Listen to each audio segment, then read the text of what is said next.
The halls of the Villani matriarchy were made of pale blue crystal.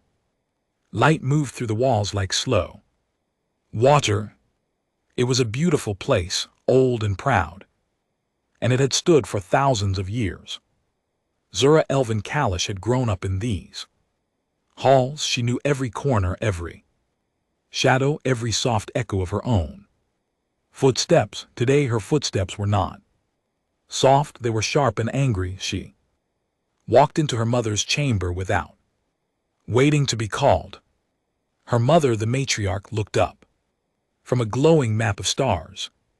She did not seem surprised. "You have heard?" her mother said. "I have heard," Zura answered. Her voice was calm, but her hands were shaking.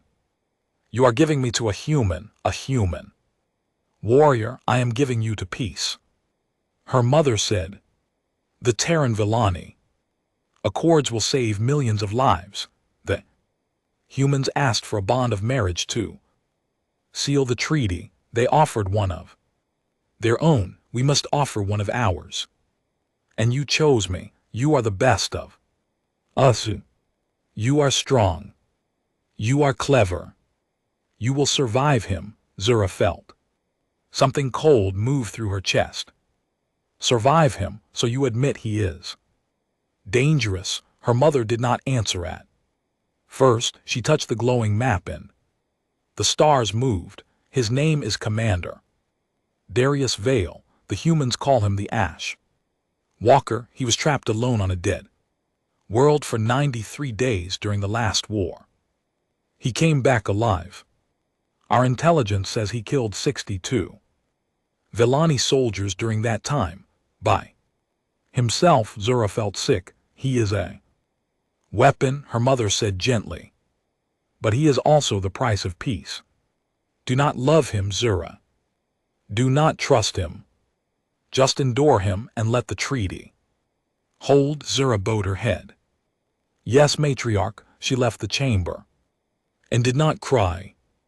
Villani did not cry, but she stood in the hallway for a long time looking at the blue crystal walls, and she felt very small. 3 weeks later, Commander Darius Vale arrived on Velen Prime. Zura stood on the landing platform with her guards behind her. The wind was cold. She wore her formal silver robes and a thin blade hidden inside her sleeve. She had decided this the night before. She would wear a blade at all times. A human warrior would expect nothing less. The Terran shuttle came down slowly. Its engines made a low sound like a long breath. The door opened. Darius Vale stepped out. He was tall, but not as tall as she had feared. His shoulders were wide. His skin was dark brown. His hair was cut short. He wore a simple gray uniform with no medals, though Zura knew he had earned many. His eyes were dark and tired. He walked toward her and stopped at the proper distance. Then slowly he bowed. Not a human bow.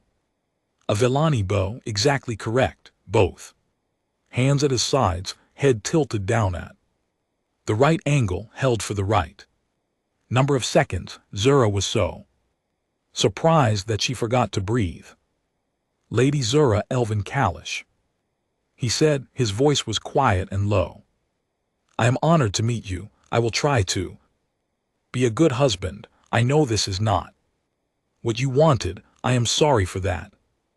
Zura did not know what to say. She had prepared many answers for many kinds of men. She had not prepared an answer for this. "Commander Vale," she said finally. "Welcome to Velen Prime." She did not bow back. She turned and walked toward the estate. He followed at the proper distance, saying nothing. The first night was the hardest. Villani marriage custom said the bonded pair must sleep in the same chamber.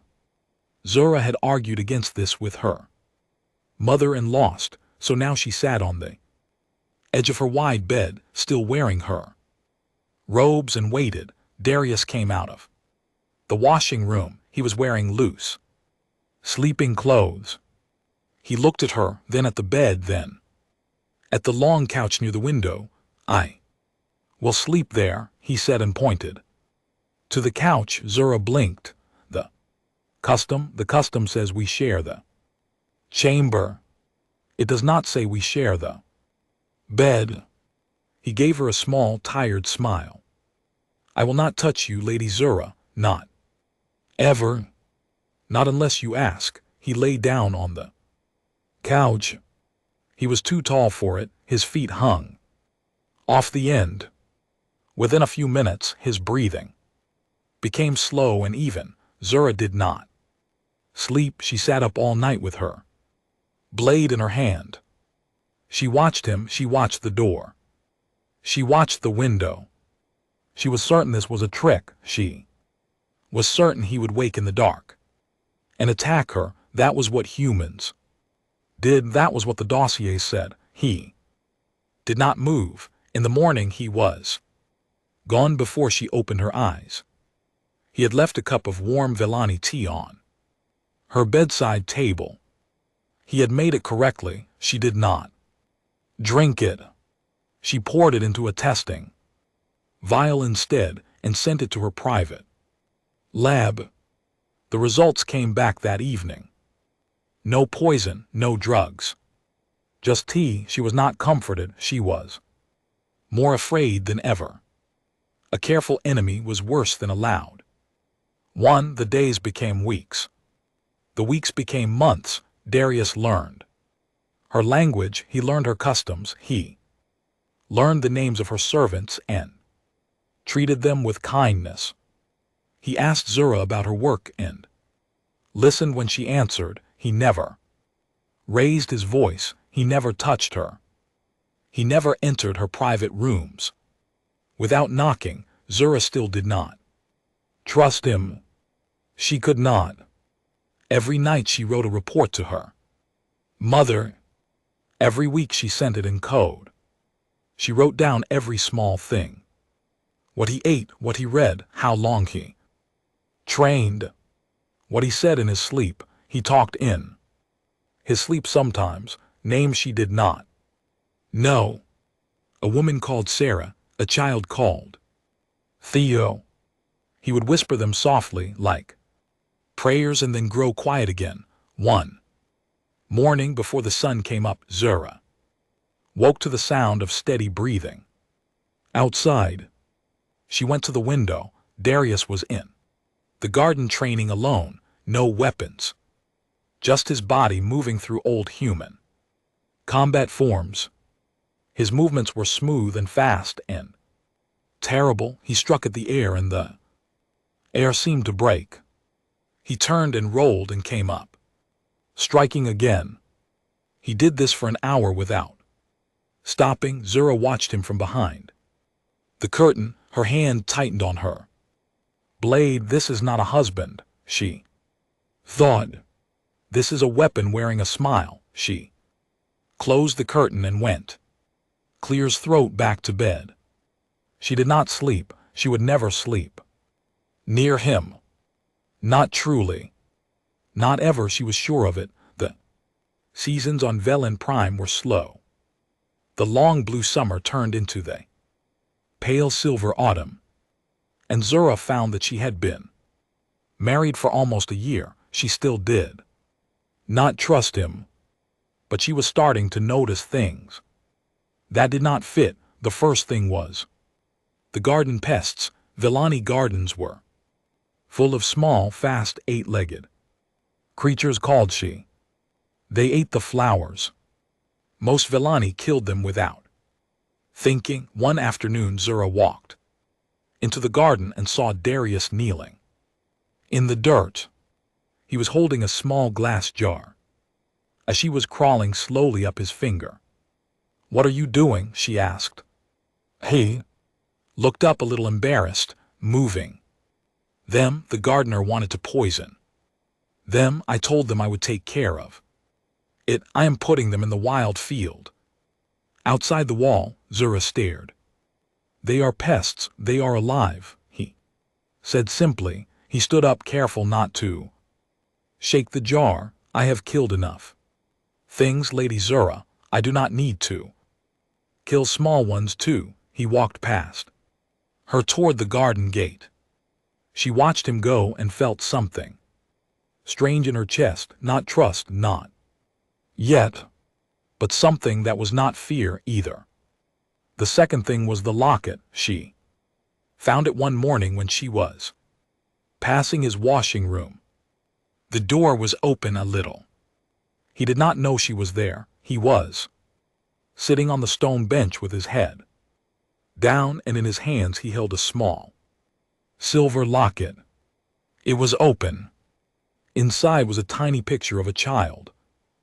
Human boy, maybe 3 or 4 years old, with dark curly hair and a wide, bright smile. Darius was crying. Not loudly, just slow, quiet tears falling onto his hands. Zura stepped back from the door. Her heart was beating too fast. She went to her private library and pulled out a human cultural file. She searched for the name he had whispered in his sleep. Theo. She found it in an old war report. Commander Darius Vale had once had a son. The boy had been killed during a Villani bombing of a human colony. 4 years old, Zura sat at her desk. For a long time, she had been alive for 112 Villani years. She had never lost a child. She did not know what that pain was like. But watching Darius cry in that small room had made something inside her crack. He had lost his son to a Villani weapon, and then he had agreed to marry a Villani woman, and then he had been kind to her for a whole year. Zura put her head in her hands. The third thing was the burn. It happened at a small dinner. A young servant named Pell was carrying a pot of hot broth. She tripped on the edge of the rug. The broth spilled across Darius's arm. Pell froze in terror. Villani servants who harmed a noble could be punished severely. Darius's skin had turned red and was already starting to blister. The pain must have been great, but Darius did not shout. He did not even stand up quickly. He looked at his arm, then at the shaking servant girl. He smiled a small, gentle smile. "It is nothing," he said in careful Villani. "Are you hurt?" Pell began to cry. "I am so sorry, my lord. Do not be sorry. It was an accident. Go and wash your hands so the broth does not burn you too." Then he turned to Zira, who was watching in silence, and he said, "I am sorry for the mess, Lady Zira. I will help clean it." He apologized to her for being burned. Zira could not speak. She simply nodded. Later she went to Pell in the servant quarters and told her she would not be punished. Pell cried again and kissed Zira's hands and said that the human lord was a kind man, a very kind man. Zira walked back to her chamber slowly. She was thinking very hard. She started to read about humans. Not the military files, the other files. The cultural ones, the poems, the old stories. She read about a thing called grief. The Villani had a word for sadness, but not for this. This was sadness that did not leave. Sadness that became part of a person forever. She read about a thing called forgiveness. The Villani had no real word for this either. In her culture, a wrong was paid for in blood or in silver. It was not simply let go, but humans could let things go. They could be hurt terribly and still choose to be kind. She read about love for the undeserving. She read this phrase 3 times, then she closed the book and stared at the wall for an hour. The great gala came in. The middle of autumn. It was held in the high palace and all. The noble families were there. Zyra wore dark blue robes. Darius wore his formal Terran uniform. He looked handsome in it, though Zyra did not let herself think about that for long. The trouble started near the end of the evening. A Villani lord named Kaler had been drinking too much moon wine. He was from an old family that had hated the peace treaty. He stepped into Darius's path and looked him up and down. So this is the human, Kaler said loudly. The trained beast we are all supposed to smile at. Tell me, beast, do you know any tricks? Can you sit? Can you roll? The room grew very quiet. Zyra's blood went cold. She knew what humans were supposed to do when insulted like this. She knew what the dossier said. She had seen Darius training at dawn. She knew what his hands could do. She took a small step forward, ready to protect Kaler from what was coming, but Darius only smiled. It was a small, calm smile. He looked at Kaler for a long moment. Then he bowed. A proper Villani bow. Respectful and perfect. I hope you have a good evening, my lord, Darius said quietly. And then he walked away. The room slowly began to talk again. Kaler looked confused and angry. Zyra followed Darius through the crowd. She found him on the wide balcony, alone, in the cold night air. His hands were pressed flat against the stone railing. They were shaking, not with rage, with the effort of not being in rage. He did not know she was there. He was whispering to himself a human mantra, over and over, soft and slow. I am more than what they made me. I am more than what they made me. I am more than what they made me. Zyra stood in the shadow of the doorway and listened. Her eyes stung. A Villani's eyes were not supposed to do that. He was not a weapon wearing a smile. He was a man who had chosen every single day not to be a weapon, who had been trained to kill and who fought a war inside himself instead of around him, who had lost his child to her people and who still spoke her language carefully and still moved spiders out of the garden and still said sorry when he was the one who had been burned. Zyra stepped back into the hall before he could see her. She walked to her chamber. She sat on the edge of her bed. She took the neurotoxin blade out from under the pillow. She looked at it for a long time. Then she put it in a drawer and closed the drawer, and she did not take it out again. For the first time in a year, she wondered if she had been wrong about the dossiers, about humans, about him, about everything. The sacred reefs of Ethel were the oldest holy place on Velen Prime. They were not reefs in the sea. They were great crystal caves deep inside a mountain where glowing blue and green plants grew along the walls. Villani women went there once a year to pray for peace, for health, for the souls of their ancestors. Zyra had gone every year since she was a girl. This year, she almost did not go. The journey was long and she did not want to leave Darius behind. That thought surprised her. A year ago, she would have run to Ethel to get away from him. Now she hesitated at the thought of days without his quiet voice in the next room, but the custom was strict. Only women could enter the holy caves. Darius understood. He smiled when she told him she must go. Be safe, he said. Come home soon. She left with 10 royal guards and 3 other noble women. The flying vehicle took them across the long blue desert to the mountain. They walked into the caves as the sun set.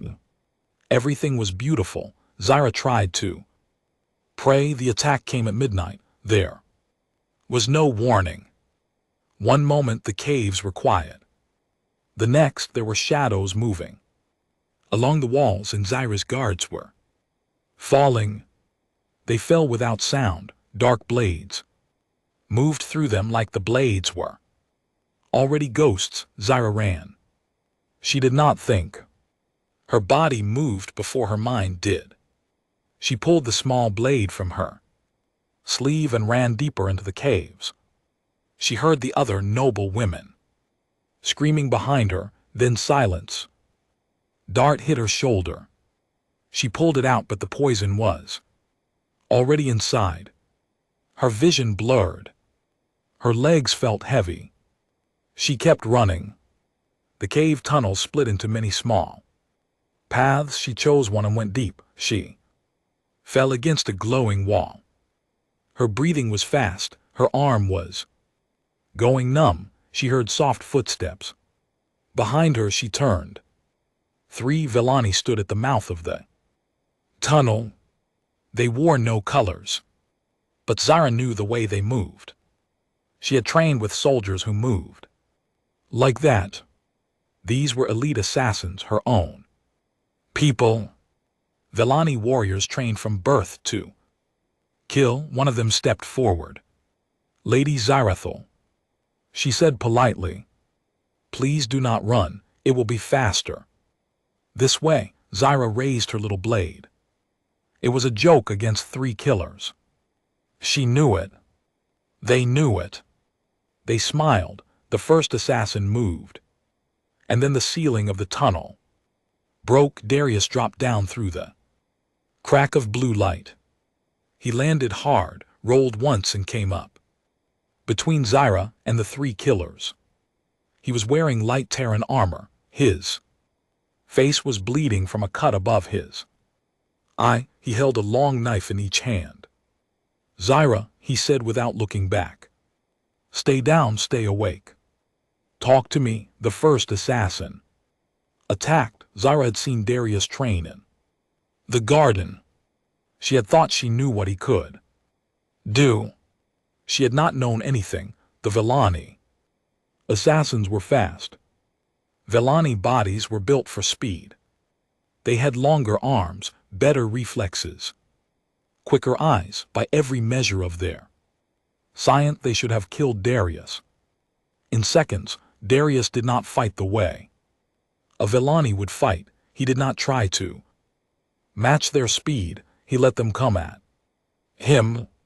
He took their strikes on his armor, on his arms, on his shoulders. Blood began to show in many places. But with each strike they gave him, he gave them something worse. He was not faster than them, but he did not stop. He did not slow down when he was cut. He did not pause when he was stabbed. He adapted to each one of them within a few seconds of fighting. He used the cave walls. He used the shadows. He used the glowing plants to hide his movement. The first assassin fell. Then the second. The third one was the best of them. She drove a long blade into Darius's side. He did not cry out. He grabbed her wrist, pulled her close, and ended the fight in a single, quiet movement. Then silence. Darius turned. He dropped his knives. He ran to Zaira. Hey, he said softly. His voice was shaking. Hey, stay with me. Stay with me, Zaira. I have you. Zaira's vision was fading. The poison was spreading. She could feel her heart slowing down. Darius pulled a small medical pack from his belt. His hands were covered in blood, but they were steady now. He pushed a silver needle against her neck. She felt a cold rush. Her heart kicked back to a normal rhythm. The numbness in her arm began to burn, and then to ease. How? She whispered. How did you know? I always know where you are, he said. I put a tracker in the pin you wear in your hair the day after the gala. I am sorry. I should have told you. I just wanted to be sure. If anything ever happened, she began to laugh. It was a small broken laugh, half from the poison, half from the madness of everything. A tracker. He had put a tracker on her a year ago. This would have been proof of every fear she had. Now it had saved her life. It is all right, she whispered. It is all right, Darius. He looked down at her. His own blood was dripping onto her robe from 7 different wounds. He did not seem to notice. His eyes were only on her. He pressed his forehead against hers. Gently, carefully, Zyra's breath caught. It was a Vellani gesture, the most sacred one between bondmates. Touch of thought, it was called. It meant, I share my mind with you. I share my soul with you. My thoughts are not only mine anymore. It was not something outsiders ever learned. It was barely written about in any book a human could find. He had learned it.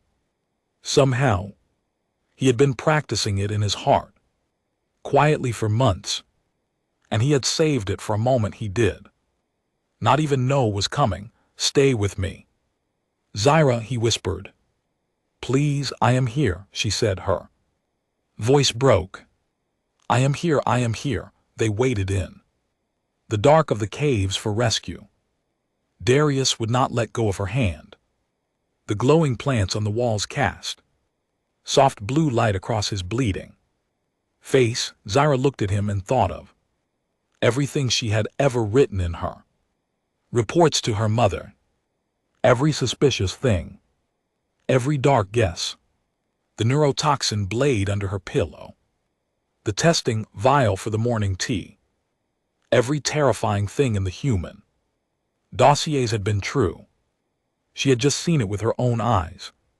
Humans were what her people had feared. They could survive anything. They could endure anything. They could turn pain into weapons and weapons into art. And this human, this terrible, beautiful human, had never once turned any of it toward her. Not once, not in a full year of nights when she slept with a blade in her hand. Not during a year of mornings when she poured out his gifts into testing vials. Not when he grieved his child in the dark. Not when a drunken lord called him a trained beast in front of an entire hall. He had made himself a shield, and he had stood between her and the world.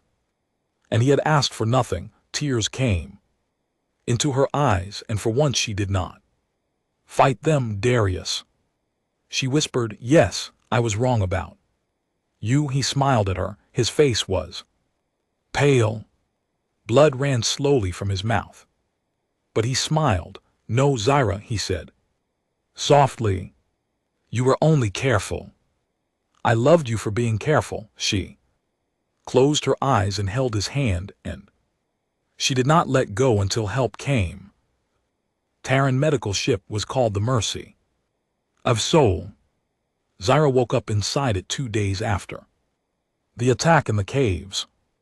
The ceiling above her was white and soft. Small machines beeped quietly. The air smelled strange, human air. She realized her nose was still learning. She turned her head. Darius was in the bed next to hers. He was asleep. His chest was wrapped in thick white bandages. Tubes ran into his arm. His face looked thin and tired, but he was alive. Human doctor came in and smiled. Welcome back, Lady Zyra. You have been sleeping for almost 2 days. The commander has not let us move him to a different room. He wanted to be near you when you woke up. Zyra looked over at Darius. How bad is he? Very bad, the doctor said quietly. He had 7 serious wounds. He lost a great deal of blood. If he had been a Villani, he would have died on the way here. But he is human, we heal strangely. He will live. He will walk again. He may have some scars that will not go away. He already has many of those. Zyra whispered. The doctor nodded and left. Zyra lay still for a long time. She listened to Darius breathe. She counted each breath like it was a small gift. He woke up 3 hours later. His eyes opened slowly. He saw her, and he smiled. You look better, he whispered. So do you, she said, though it was not true. He laughed softly, which made him wince. Darius. She did not know what to say. A year of silence stood between them. A year of suspicion. A year of secret reports and hidden blades. She thought of all the clever words she had been taught as a diplomat, and none of them felt right, so she said the only true thing she could say. Why did you marry me, Darius? You knew I would hate you. Why did you agree? He was quiet for a while. He looked up at the white ceiling. His hand moved a little, and she reached across the space between their beds and took it. I agreed. Because the other choice was war, he said softly. A war would have killed millions.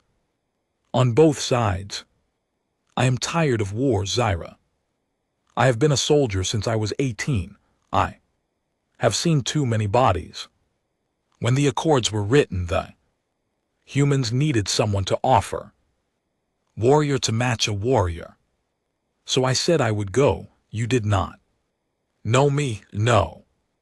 I only knew what the briefing said. They said you were cold and clever and dangerous. They said you hated humans. I did. Hate humans, I know, he smiled. I promised myself one thing when I got on the shuttle to Velen Prime. I told myself that you might never love me. You might never even like me. That was fine.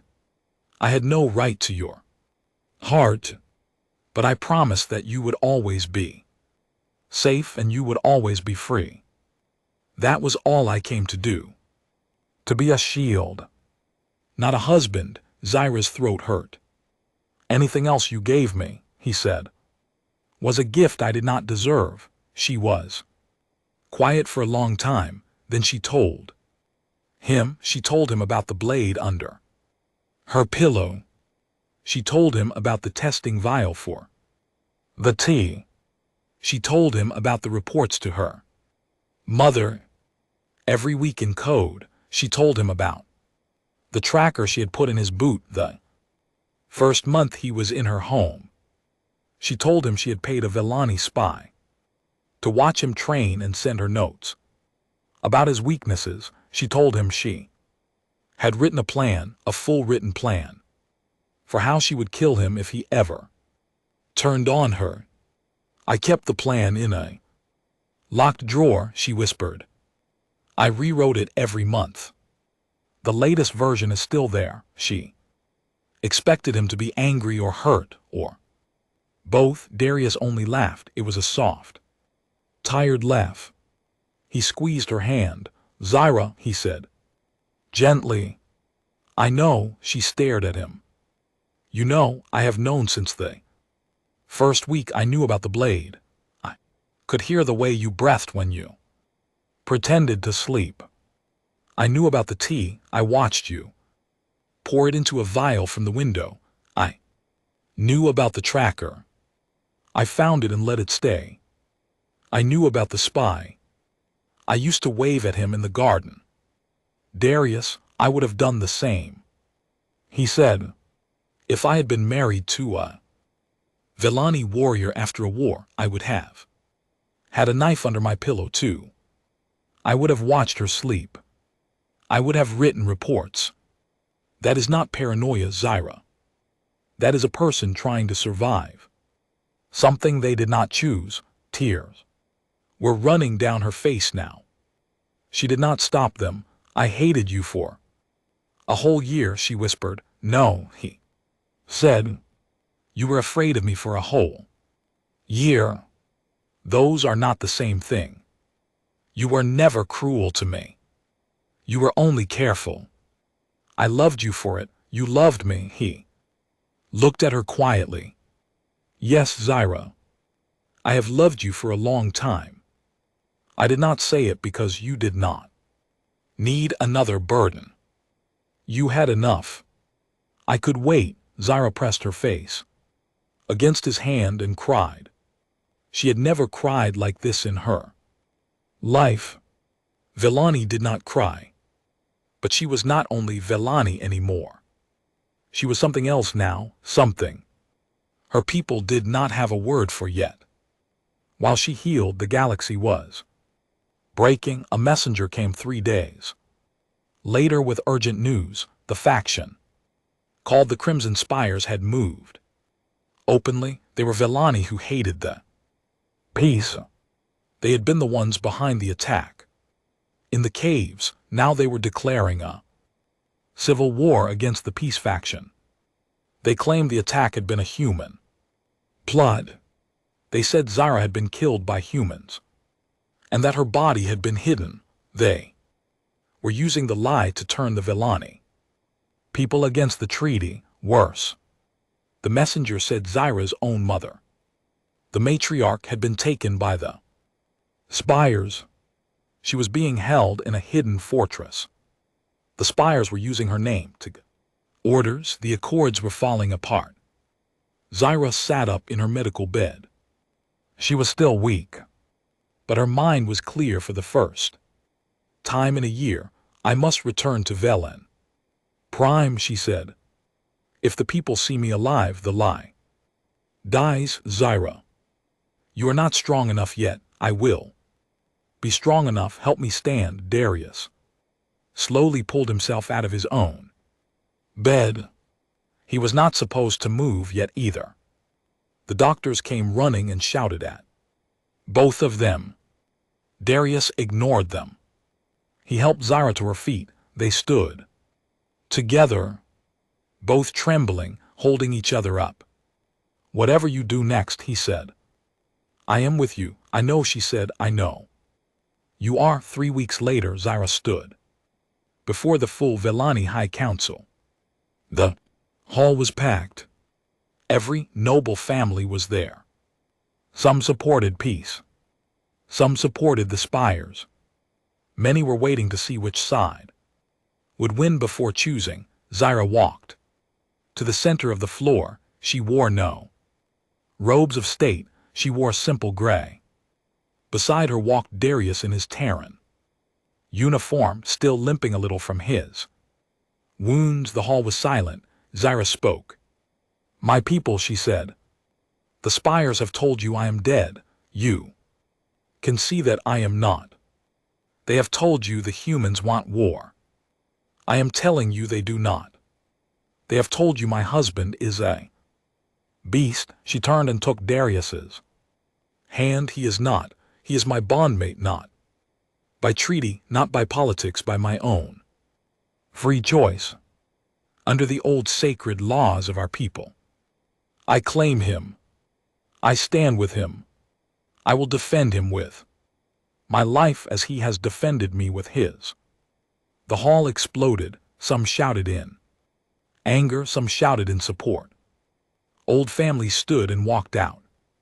Others stood and cheered. It was an act of war against her own traditions, an act of faith in a human. Zyra did not flinch. She had finally truly chosen him, and the galaxy she knew would now have to choose too. The war came fast. The Crimson Spires had been planning for years. They had weapons, ships, and loyal soldiers in every system. When Zyra stood before the council and claimed Darius as her bondmate, the Spires used it as their excuse. They called her a traitor to her own blood. They said she had been twisted by human magic. They launched their fleets. The peace faction fought back. It was Smaller, younger, and less ready, but it had one thing the Spires did not have. It had humans, the Terran defense. Initiative sent ships. Not many at first, but enough. Human pilots flew beside Vellani pilots. Human soldiers trained beside Vellani soldiers. It was messy. The two peoples did not speak the same language. They did not fight the same way. They did not eat the same food. But they had a common enemy now, and that was a beginning. Zara became the political heart of the peace faction. She gave speeches, she wrote treaties. She spoke to the families that were still deciding. Her voice was calm and clear. Her words reached far. Darius took command of a joint strike force. It was the first of its kind in all of history, half human, half Vellani. They called themselves the Bondmate Legion, a name that began as a joke and became a banner. The war lasted 8 months. It was hard. Many soldiers died. Many cities were damaged. Zara did not sleep. Well, during those months, she worked long hours and grew thinner. Darius was away fighting much of the time. Every time he came home, she met him at the landing platform. Every time she saw him alive, she thanked a god she had never believed in before. The final battle came at the Ivory Gate. The Ivory Gate was the great defense station that protected Velen Prime itself. The Spires threw everything they had left at it. If they could take the gate, they could take the home world. If they took the home world, the war was over, and the peace was dead. Zara coordinated from the command deck. She sat at the center of a ring of screens, giving orders to fleets and listening to 100 voices at once. She was good at it. She had been trained for this her whole life, though she had never imagined she would be using that training to save humans and Vellani. At the same time, Darius led the ground assault. The Spires had landed troops on the gate's surface. Darius and the Bondmate Legion went down to meet them. The ground fight was brutal. Vellani soldiers and human soldiers fought side by side along the long white walls of the station. The Vellani had speed, the humans had endurance. Together, they were something new. Vellani, who had once believed humans were animals, watched with wide eyes as those humans fought for them, not against them. For them. Humans pulled wounded Vellani out of burning rooms. Humans stood over fallen Vellani and held the line. Humans did not stop even when they should have stopped, even when they were wounded, even when they were tired. Vellani soldiers began to fight harder. They did not want to be outdone by creatures they had once called weak. Darius led from the front. This was not what a Vellani commander did. Vellani commanders led from behind, giving orders. But the Legion had learned to do it the human way. The humans led from the front, and the Vellani followed them because they had learned that a human who said, "Follow me," actually went first. Darius took the final push himself. The Spire's commander was a Vellani general named Torino. He had once been Zara's mentor when she was young. He had taught her how to hold a blade. He had laughed at her jokes. He had been like an uncle to her. Now he was trying to destroy everything she loved. Zara saw it on her screens. Darius had broken through the Spire's last defense. He had reached the command tower, but he had been wounded badly in the fight. He was on his knees on the bridge, bleeding, his armor cracked in many places. Torino stood over him with a long blade raised. Zara stood up from her chair. She did not think. She ran down the long hallways of the command deck. She ran past guards who tried to stop. Sorry. She took a small transport shuttle down to the station. The pilot begged her not to go. She went anyway. She arrived on the bridge just as Tornel was about to bring his blade down. Stop, she shouted. Tornel turned. He smiled when he saw her. It was a sad, tired smile. Little Zyra. He said, look at you, my clever student. Standing with a human, would you truly die for this creature? Darius looked up at her. His eyes were full of pain, but also full of something else. Trust. Love, the absolute certainty that she would do whatever was right. Zyra walked forward slowly. She drew the small blade from her sleeve, the same blade she had once kept under her pillow to use against Darius. I would not die for him, Tornel, she said quietly. I would live for him, which is harder. Tornel's smile faded. She was fast. She had been trained by him, after all. She knew every move he knew. And she had one thing he did not have. She had something to fight for now. War ended that day. When Tornel fell, the Spire's command broke. Their remaining fleets surrendered within a week. The Accords were saved. The peace held. Zyra carried Darius off the bridge herself. The medics met them at the shuttle. Darius lived, though it took him many months to heal fully. He kept more scars. Zyra traced each one quietly with her finger when he slept, and she kissed some of them when he was awake. The galaxy began to change. Humans and Villani were no longer careful allies. They were bonded peoples. Villani children began to learn human languages in schools. Human children learned the Villani tonal clicks. There were new foods, new songs, new stories. There were other bondmate marriages, many of them, and they were no longer political. They were just love. Zyra was named the first bondmate matriarch. It was a new title for a new age. She ruled beside her mother, who had been rescued from the Spires and had lived, though she was older and more quiet now. Years passed. One evening many years later, Zyra and Darius stood on the wide balcony of their estate. The blue sun was setting. The garden below was full of the soft insects that Darius still refused to kill. The air was warm. Zyra's hair had silver in it now, which was strange for a Villani of her age, but was perhaps from the war. Darius's hair had gone gray at the edges. He walked with a small limp that never fully went away. Zyra rested her head against his scarred shoulder. He put his arm around her. They stood in silence for a long time. Then Zyra said the thing she had never said aloud. I could not trust you, she whispered. For a whole year I could not. I was so sure you were a monster.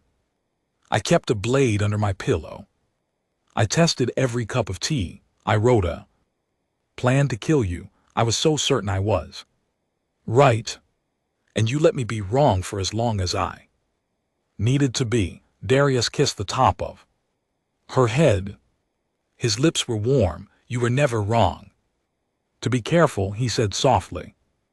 You were only wrong about me. Zyra closed her eyes. She thought about the frightened young diplomat who had stood on the landing platform all those years ago, hiding a blade in her sleeve. She thought about the tall, quiet man who had stepped out of the shuttle and bowed. Exactly right. She thought about every small kindness he had given her when she had given him only suspicion. She thought about the garden pests, the locket, the burned arm, the words on the balcony at the gala whispered into the dark. I am more than what they made me. He had made himself into more every day, quietly for her. And slowly, slowly she had let him. She smiled into the evening air, and she thought one last thought, the same thought she had thought 1,000 times before, and would think 1,000 times more, for all the years she had left with him. Humans, what a terrifying, wonderful thing to love. She squeezed his hand, he squeezed hers back, and the blue sun finished, setting on Velen Prime in the long peace held because two people who should have been enemies had chosen instead to be home.